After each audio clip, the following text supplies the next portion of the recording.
शक्तीपीठ महामार्गामुळे मराठवाड्याचा दुष्काळ हटणार आहे असा नवा शोध देवेंद्र फडणवीस यांनी लावलेला आहे। मराठवाड्याच्या दुष्काळाची एवढी काळजी असेल तर देवाभाऊ हे शक्तीपीठाचे 86,000 कोटी रुपये मराठवाड्याला आणि पश्चिम विदर्भाला दुष्काळ हटवण्यासाठी द्या। त्यातून बरीचशी रखडलेली जलसंपदा विभागाची कामं पूर्ण होतील। माझी अशी माहिती आहे, त्याच्यावर देवाभाऊंनी प्रकाश टाकावा।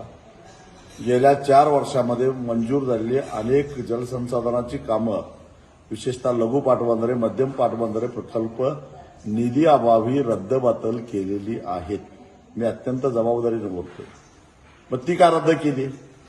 आणि या शक्तीपीठासाठी जो काही भराव लागणार आहे त्या भरावासाठी काढणाऱ्या मुरमातून नवी शेततळी होणार।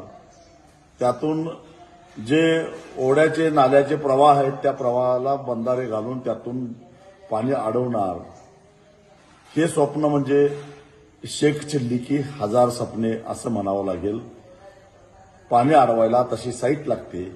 ती साईट या शक्तीपीठ महामार्गाच्याच मार्गावर कुठं असेल याची काही गॅरंटी देता येत नाही। मुळामध्ये शक्तीपीठाची गरजच नाही।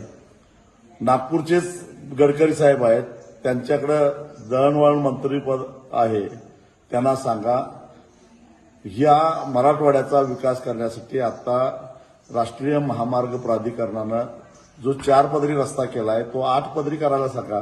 केंद्र सरकारच्या पैशातनं होऊन द्या, त्याचं रुंदीकरण करा आणि हे 86,000 कोटी रुपये देवाभाऊ मराठवाड्याच्या आणि पश्चिम विदर्भाच्या दुष्काळासाठी द्या। आम्ही तुमचं अभिनंदन करू। विरोधासाठी विरोध आम्ही कधीच करत नाही, पण कुणाच्या तरी स्वार्थासाठी, भ्रष्टाचारासाठी जनतेवर कुणी प्रकल्प लादत असेल तर आम्ही प्राणपणानं त्याला विरोध करतो, हे लक्षात घ्या।